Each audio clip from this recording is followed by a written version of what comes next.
Hi and welcome to my channel. तो आज मैं बताने वाली हूँ कि कौन से ऐसे रेड फ्लैग है जो आप कॉलेज के एडमिशन ड्यूरिंग आप जान सकते हो, जिससे आप एक बेटर चॉइस बना सकते हो कि ये कॉलेज में कंटिन्यू करना है आपकी डिग्री, जैसे कि ये कॉलेज में एडमिशन लेना है या go for the other one. Okay, so जब हम कॉलेज में जाते हैं, जब हमारा 12th पास आउट हुआ होता है, अब जब हम अपने स्टेट्स में, अपने अपने एरियाज में और अपने नेशन वाइज भी हम कॉलेजेस देखते हैं कि ये कॉलेज में मुझे एडमिशन मिल सकता है। और बट हम फाइनल स्टेज पे आके वो 3-4 यूनिवर्सिटीज होती है जो हमें एडमिशन प्रोवाइड कर रही होती है, पर हमारे दिमाग में एक बड़ा सा क्वेश्चन आ जाता है कि कौन सी यूनिवर्सिटी चूज करनी है और कौन सी नहीं करनी। तो कुछ ऐसे पॉइंट्स है जो आप एडमिशन से ड्यूरिंग फाइंड आउट कर सकते हो और अपना डिसीजन बना सकते हो कि ये कॉलेज में एडमिशन लेना है या नहीं। So starting with the first, okay, always go for the university that have a higher accreditation and NAC A++ grade होना जरूरी है। जितनी एक चीज हमेशा याद रखनी है, जितनी आपकी कॉलेज की रेपुटेशन होगी उतनी ही आपकी डिग्री की रेपुटेशन होगी। So always go for the neck A++। Okay, the second thing is that कि उसका प्लेसमेंट रेशियो कितना है आफ्टर द एंड। कोई भी कॉलेज के एंड के बाद हम क्या चीज कॉलेज कर क्यों रहे कि प्लेसमेंट मिले ना, हमारी जो भी हम बनना चाहते हैं उसमें हमें अच्छी सी जॉब मिले या बिजनेस अपॉर्चुनिटी, कुछ भी आखिर में सब प्लेसमेंट ही चाहते हैं ना, सारे बच्चे प्लेसमेंट ही चाहते हैं। तो प्लेसमेंट रेशियो को बहुत, प्लेसमेंट रेशियो में सबसे बड़ा ट्रैप हो तो क्या है कि यूनिवर्सिटी दिखाती है अपने पोस्टर्स में, अपने ब्रोशर्स में, एड्स में कि हमारे यहाँ तो ये यूनिवर्सिटीज, ये कंपनीज आती है, इसके साथ हम अफिलिएटेड है, इसके साथ हमने MOU किया है और ऐसे ऐसे प्लेसमेंट्स मिलती है करो एनुअली 3 CR प्लेसमेंट। बट हमें द रियलिटी बहुत सारी कॉलेजेस की क्या होती है कि ये सारी जो प्लेसमेंट्स होती है वो MBA, इंजीनियरिंग और लॉ जैसी फैकल्टीज में ही ज़्यादा होती है। जो दूसरे कोर्स वर्क होते हैं like paramedical, literatures, arts and commerce faculty, उसमें ये प्लेसमेंट्स का रेशियो और इतना पैकेज का रेशियो हाई नहीं होता और उसका प्लेसमेंट भी नहीं होता। तो हमेशा आपने जो डिग्री चूज की है उसका previous year placement ratio check करो, कितने बच्चे थे, उसमें से कितने बच्चों को प्लेसमेंट मिली, कहाँ मिली, क्या पैकेजेस थे, वो सब डिसाइड करो। क्योंकि आपने जो ली है उसमें ही आपको प्लेस्ड होना है ना। आपने कुछ और फैकल्टी वाले को तो आपको प्लेसमेंट देने नहीं आएंगे। तो अपनी अपने डिपार्टमेंट की प्लेसमेंट चेक करो। ऑलवेज आस्क कि मुझे मेरे डिपार्टमेंट की प्लेसमेंट्स दिखाओ, मुझे और कोई डिपार्टमेंट की प्लेसमेंट्स नहीं दिखी। इससे आप मेक श्योर कर सकते हो कि आपको प्लेसमेंट मिलने के कितने चांसेस हैं इस यूनिवर्सिटी में से। सो थर्ड ऑप्शन इसके आपकी कैंपस का टूर करो। अब बहुत सारी बार ऐसा होता है कि हमारे बोलते हैं एडमिशन टाइम पे कि हमारे पास वेल एक्विपाइड लैब्स है, बट वो लैब्स कैसे होते हैं, कोई और डिपार्टमेंट के होते हैं, लाइक फार्मेसी में है बहुत सारे अच्छे से लैब, बट हम जब न्यूट्रिशन एंड डाइटेटिक्स डिपार्टमेंट को देख रहे हैं तो उसमें इतनी लैब्स नहीं। तो हमें वो पर्टिकुलर बिल्डिंग में जाके अपनी लैब देखनी है कि कितनी लैब है, उसमें कितने रिसोर्सेज कितने टूल्स है, हमको जो जो चाहिए हमारे रिसर्च के लिए और जो भी चीज़ें हमें सीखनी है उसके लिए वेल इक्विपमेंट है कि नहीं वो लैब में, हमारे क्लासरूम्स कैसे, बेसिक फैसिलिटीज लाइक वॉशरूम्स और उसमें कितना क्लीननेस है। वो ये सारी छोटी छोटी चीज़ें भी बहुत इंपॉर्टेंट होती है, क्योंकि एक कॉलेज में आपने एडमिशन लिया तो आपको 3 या 4 साल वहीं बिताना है।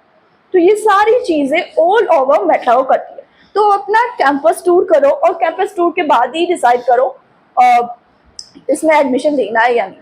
तो ये हुई मोस्ट 3 इम्पॉर्टेंट थिंग जो तो आपको ध्यान में रखनी है। उसके अलावा अब एडमिशन वाले तो बताते हैं कि हमारी कॉलेज में बहुत सपोर्टिंग फैकल्टीज है, यहाँ बहुत ही सपोर्ट मिलता है, स्टूडेंट्स को हम ये देते हैं वो देते हैं। बट आप हमेशा एक चीज़ याद रखो कि उसको एडमिशन वालों को फोकस है एडमिशन ज़्यादा करना, तो कभी भी आपको नेगेटिव पॉइंट नहीं बताएंगे वो पर्टिकुलर कॉलेज। आपको एक रियल रिव्यू चाहिए बिना फिल्टर वाला, तो वो फॉर द स्टूडेंट। एक स्टूडेंट्स के पास जाओ जो ऑलरेडी वहाँ स्टडी कर रहा है और उन्हें पूछो, उनके पास से एकदम उसको बोलो कि एकदम तुम कुछ भी तुम्हारे मन में वो रिव्यू दे सकते, तुमने जो एक्सपीरियंस किया है वो दो रिव्यू। जो भी तुम्हें पॉजिटिव पॉइंट लगे, जो भी नेगेटिव पॉइंट लगे, तो 3-4 बच्चों से जाके बात करो कि फैकल्टी कैसी है, रिस्पॉन्स देती है या नहीं, या कॉलेज में कितनी अपॉर्चुनिटी मिलती है, कितने इंडस्ट्रियल प्रोजेक्ट्स मिलते हैं, ये सारी चीज़ें आप डिस्कस कर सकते हो, जिसके लिए ना आपको एक रील वर्सेस रियलिटी यहाँ दिख जाएगी स्टूडेंट के साथ बात करके। अब लास्ट पॉइंट है कि यू नो फीस। अब बहुत सारी, ऐसा नहीं है कि जिसकी लो फीस होती है वही यूनिवर्सिटी में रिसोर्सेज कम होते हैं, और जिसकी फीस ज़्यादा होती है वो कॉलेज में अपॉर्चुनिटी, रिसोर्सेज और प्लेसमेंट ज़्यादा होते हैं। वो तो एक वो चीज़ मैटर नहीं करती ड्यूरिंग कॉलेज एडमिशन।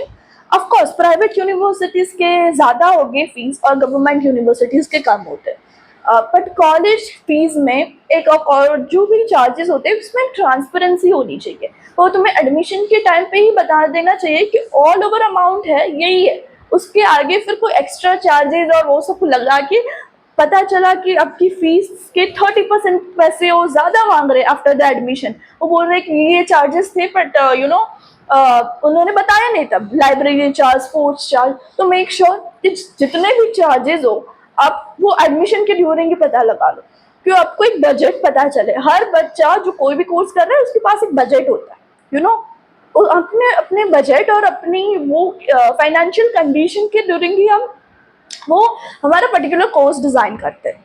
सो हमें एडमिशन के टाइम पे नहीं पता था और बाद में पता चलता है तो एक बर्डन जैसा लगता है।